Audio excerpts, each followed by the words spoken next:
from your perspective as a teacher leader, what is the perspective of teachers on AI in their profession? And I know this is changing, so curious to see where we are today. And what is needed to ensure that AI is enhancing rather than limiting teacher agency, which I think is the core question of today's session. Thank you very much. And I'll add a bit to, yes, I'm the president of the Canadian Teacher Federation. I am also a teacher. That is my career. I've worked in classrooms with hundreds and hundreds and hundreds of children. I'm also a father of 5 children who are currently navigating the system we're all talking about. And I think I put those things out there because they're a valuable addition of perspective that I think sometimes when you're displaced from the classroom or the school can be missing. So, and I've also, by the way, rarely been happy that you're about to hear me repeat a lot of things I've heard. I am going to focus on the second part of the question because the first one, what's the perspective of teachers? I loved your 1 to 5 questions, but my answer was always 1, 2, 3, 4, and 5, depending on where you are in our country and who you ask. So when you're asking though, what do teachers want? What do they need? They need to be trusted, which I've heard frequently already. They need to be trained, and then they need to continue to be supported. It's only with really adequate, appropriate training, as you've heard, that a teacher can use their skills in a classroom to make really well-informed decisions.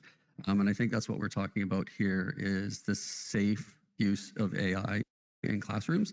And I haven't heard safety as much as a theme, but it is one of the things that's constantly on teachers' minds, right? How do I do this safely, ethically, and in a pedagogically positive way? And AI, as amazing as it is, and I am astounded every day looking at the developments, it is a tool. And so I do like to step back and say it is a tool. It is a gold rush moment. Planes are flying while being built, though I think governments should ground those until they're built. I'll get to that later. But it is a tool. And so like all tools that are used in education, teachers feel like it should be up to them and their autonomy of when it is best to use that in a classroom, how it is best to use it, where it will support and help. I think it's important that all teachers do learn a basic level at least. It's up to teacher programs and for current staff programs to make sure that everybody does understand and can assess AI. And then it's also really good idea to have a robust program that offers additional PD for those who want to go further, because there will be those who are happy and content to have those assessment skills and use that, and some who want to go much further. I'll note also that all of this, the professional development, the training, that very challenging in the current shortage context. We need many, many more educators so that we can pull people out and give them training. I also want to recognize my second point kind of is that irreplaceable relationship that we've talked a lot about and heard a lot about. Last night you heard, teaching, it leaves a mark is not head to head, but heart to heart. And I think that is really fundamental, and teachers want that recognized and kept at the forefront of the conversation. It also, to me, links and ties in really well to the UN high-level recs 43 to 47, particularly 43, which is that recognition. It is the fundamental piece of education, and it is the piece that AI can't do, and I've heard that recognition already. AI is a great filler of cups, but I don't think it's as good a lighter of fires. And there's that famous saying, education is not a filling of a cup, it is a lighting of a fire. So we need to recognize that relationship and that physical presence that a teacher has in a classroom with a child, in an increasingly digitized society where when those children leave that school, we don't know how much physical presence or interaction they're going to have, has to be recognized and valued. And that's why EI is calling on UNESCO to declare it a global human rights heritage.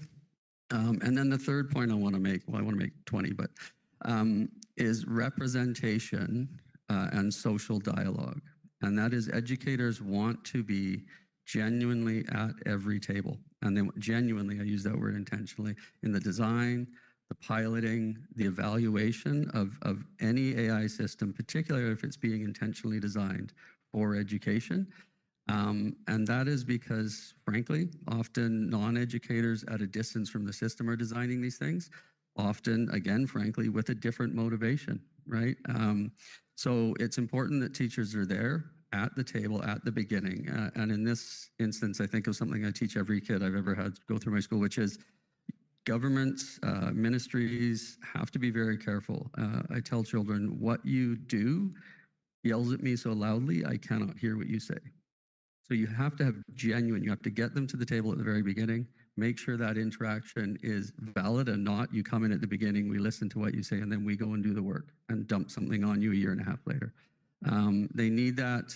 They need the tools to be designed for what they need in the school. Another theme I heard. They know what they need. They know where their gaps are, and they can help you inform and design really well. So the kind of the summary, if I was going to, of the question was what they need, what do they want? They want the same thing they do anytime there's a new tool for education.